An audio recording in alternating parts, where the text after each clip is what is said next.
CNN Indonesia Breaking News.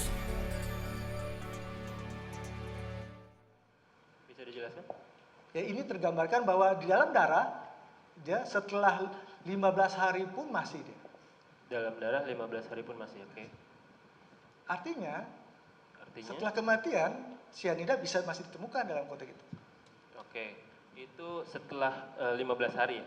Itu kalau lihat ini data ya, Data riset 15 hari. Ini data apakah publish. data ini juga mengikuti parameter yang sama dengan kasus ini, dalam arti itu di embalming, itu baru di otopsi setelah 3-5 hari, apakah sama? Kan tadi saya katakan kalaupun ada embalming itu hanya Tapi mempengaruhi datanya pengenceran. sama tidak dengan kondisi?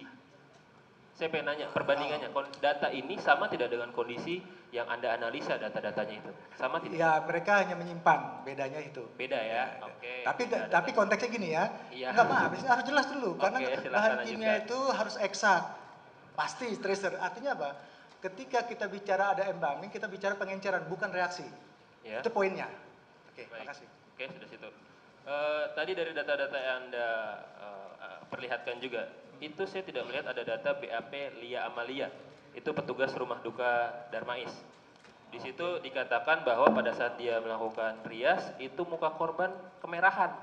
Berbeda dengan keterangan dari Dokter Jaya. Itu Anda dapat tidak BAP itu? Saya tidak dapat, Tidak itu dapat BAP ya? nggak ada. Berarti tidak bisa menganalisis. Apakah tadi muka kemerahan tadi saya lihat di gambar situ termasuk ciri-ciri orang keracunan ya? Ada. Kenapa? Jangan lihat ke sini. Maaf saya, oke, ya gimana? Ya. Muka kemerahan itu juga termasuk ciri-ciri orang keracunan sianida ya? Cherry red yang tadi Anda katakan. Ya awalnya memang tidak ada. Awalnya ya, maksudnya tadi kan ada gambar Dulu, situ awalnya dia ditampilkan. ada merah itu tidak, karena kemerahan juga harus khas itu kan. Kemerahan iya. Ya, itu Oke, harus tapi khas. itu salah satu ciri ya. Salah satu ciri ya. Baik. Tapi Memang saya seperti nggak itu. bisa membahas karena tidak ada dalam BAP. Makasih.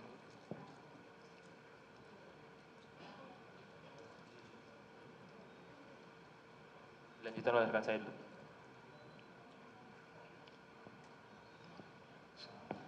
Tes. Saya lanjutkan ya, Saudara ahli ya. Terima kasih. Saudara ahli kan dihadirkan di sini selaku toksikologi forensik ya. Toksikologi kimia ya lebih tepatnya ya. Forensik. Toksikologi kimia. Kalau forensik itu penggunaan ilmu toksikologi saja dalam justifikasi. Gitu ya. Kalau toksikologi forensik itu apa sih? Apanya? Toksikologi forensik apa sih? Jadi adalah keperluan aspek toksikologi untuk pengadilan. Nah, saudara di sini hadir sebagai toksikologi Ya, kimia oke. atau toksikologi forensik? Ya, silahkanlah menyebut itu di sana. Saya toksikologi kimia forensik dalam konteks. Oh iya, toksikologi kimia Ada forensik kimianya ya. harus jelas karena. Oh iya, kimia. saya juga harus jelas. Ya, Makanya kasih. maksudnya. Ya, Makanya kan ilmu yang baru, ya, pastinya kita juga harus tahu terima kasih. supaya tadi kalau saudara bilang itu ilmu pasti, kami juga harus punya kepastian Betul. bahwa saudara ini hadir sebagai apa untuk keperluan di pengadilan Terima ini. kasih. Ya. Tentunya seperti itu. Tujuan kami seperti itu aja. Ya. Saya mau tanya, saudara ahli tadi juga sudah ada beberapa tulisan-tulisan jurnal. Iya. Nah, apakah jurnal-jurnal itu sudah terindeks atau sudah terpublikasi? Oh ya, saya punya 11 jurnal internasional, first author saya ada Iya. beberapa kali, Iya. dan kemudian yang terakhir pun saya melakukan kerjaan saya memang aspek bahan-bahan toksikologi saja. Bahan-bahan toksikologi ya? Bahan-bahan beracun saja, maka saya Iya. dikenal pada orang yang sifatnya peneliti racun doang. Ya, seperti itu ya. Oke. Ya, Ini sharing, mungkin bisa diceritakan nanti. ya, ya. Silakan. Tanggung jawab seorang ahli, saudara ahli, mempublikasikan sebuah tulisan. Ya. Itu terhadap tulisan itu apa tanggung jawab akademisnya? Apakah itu memang sudah dipertanggungjawabkan kebenarannya atau secara akademis atau seperti apa?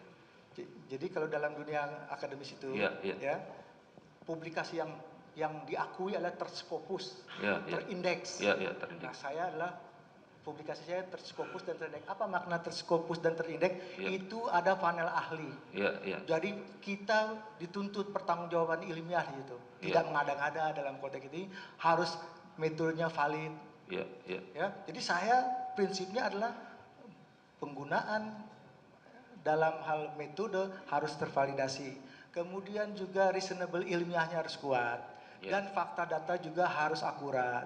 Ya, Makanya saya berani publish di Publikasi. jurnal internasional. Oke, Dan oke. itu juga dimonitor dulu di Oke, apa oke. namanya? Oke, Ya. mungkin itu ya. Kami udah mengerti ya. Terima kasih. Ya. Jadi tadi saudara jelaskan ini agak berbeda sedikit tadi jelaskan bahwa Ya. tadi rekan saya menjelaskan adanya gejala-gejala fisik pada saat seseorang terpapar oleh racun cyanida. Iya. Nah, gejala-gejala fisik itu menurut ahli tadi saya catat itu bagian dari tambahan. Apakah itu tidak Bagian dari tambahan tadi katanya tambahan informasi atau bagaimana menurut ahli? Gejala-gejala fisik itu sebuah contohnya gejala fisik yang ya dimaksud ini? gejala-gejala fisik tadi seperti yang disampaikan teman Apa? saya bahwa Konkretnya apa gitu? terpapar cyanida dengan kondisi oral, bahwa ada efek panas, menggibas-gibas tangan, panas di oral dan lain sebagainya.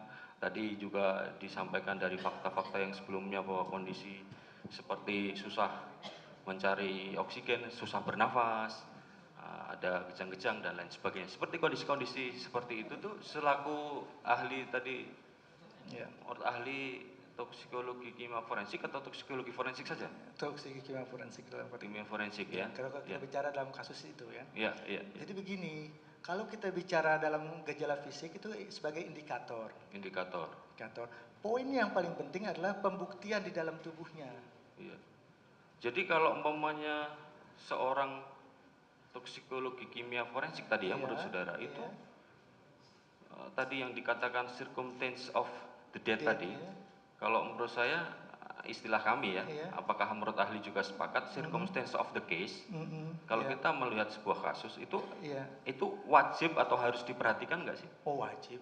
Makanya itu adalah data-data indikator-indikator atau indikasi-indikasi yang harus kita perhatikan. Harus diperhatikan ya. Tapi kembali lagi jangan berhenti di situ. Iya, Ya, enggak. Nanti pertanyaan saya Oke. akan masuk lagi karena Enggak, kalau supaya- umpamanya saya supaya clear, seperti tanda-tanda tadi itu Iya. harus diperhatikan. Iya, karena semua gejala-gejala. Nah, setelah itu harus diperhatikan, kembali lagi saudara tadi kan sudah ada kalimat forensik. Apa yang harus dilakukan oleh seorang toksikologi Iya, terkait dengan ya investigasi tadi? investigasi lah. Kita Nah, investigasinya seperti apa? Iya, kemudian Sebelum masuk ke dalam jalur paparan. ya kan investigasi pertama kalau kita bicara dalam konteks keracunan, Ya. kita bicara keracunan cyanida. Iya.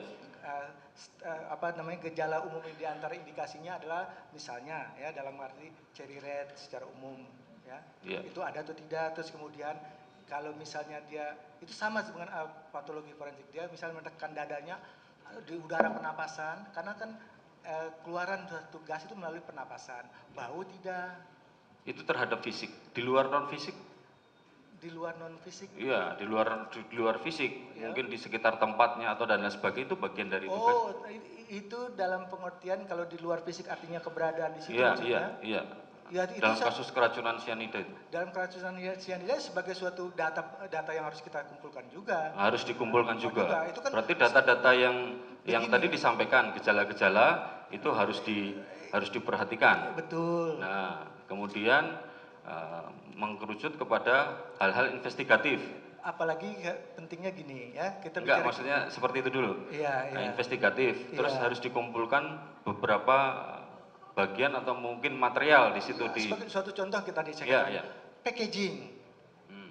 Misalnya bahan kimia itu nggak bisa itu lepas pendiri, saya katakan istilah telanjang bulat tidak bisa bahan kimia itu. Enggak, artinya Enggak, di itu- dalam enggak, maksud saya gini, itu penting. Kenapa? Kalau dari sisi forensik, karena kalau dia punya menggunakan packaging itu di samping dari zatnya itu sendiri ada yang namanya fingerprint. Hmm. Ada nggak kita nih? Apakah kan- itu keahlian saudara juga fingerprint? Nah, bukan maksud saya yang namanya kalau kita megang kemasan, Iya. ya kan bukan keahlian saya. Saya Iya. kan memberikan tapi dari ahli toksikologi saya, toksikologi kimia, maka dari kemasan itu akan ada kita telusuri zat yang tersisa. Ya, artinya bahwa faktor-faktor eksternal Iya. di luar sebelum tadi gejala fisik yang ada Iya, betul. terhadap korban yang terpapar Iya. dengan kondisi-kondisi yang Ya, ada saat di, ini Anda menyaksikan apa namanya, sidang sekitar lokasi kasus itu juga pembunuhan harus Wayan diperhatikan. Mirna Salihin, kasus faktor kopi yang harus bersianida diperhatikan. menurut ahli toksikologi Dr. Budiawan, kulit dari orang yang terkena racun sianida pada umumnya menjadi lebih merah dan pada nafasnya juga terindikasi aroma sianida. Dr. Budiawan juga berpendapat gejala yang ditunjukkan oleh korban dalam kasus ini masih bersifat umum, belum menjurus spesifik pada keracunan akibat sianida. Dr. Budiawan juga mengatakan sianida hanya mudah menguap jika berada dalam kondisi tertentu, kecil kemungkinan formalin pada tubuh jenazah membuat zat sianida hancur dan lenyap dari tubuh korban. Dan ketika ditemukan natrium dalam tubuh korban belum tentu merupakan sisa dari sianida. Ada banyak jenis natrium yang bisa masuk ke dalam tubuh melalui makanan dan juga minuman yang biasa kita konsumsi setiap harinya.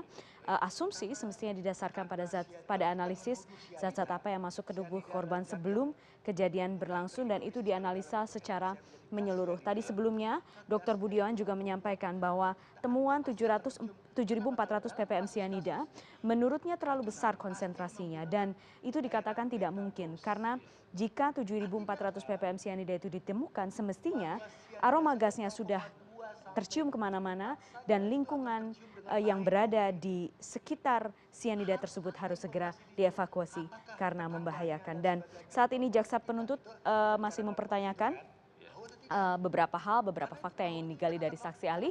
Demikian breaking news CNN Indonesia. Untuk kali ini dapatkan terus perkembangan terbaru dari sidang kasus pembunuhan Wayan Mirna Salihin di program CNN Indonesia berikutnya, yaitu CNN Indonesia News Report. Saya Putri Ayu Nintias, terima kasih.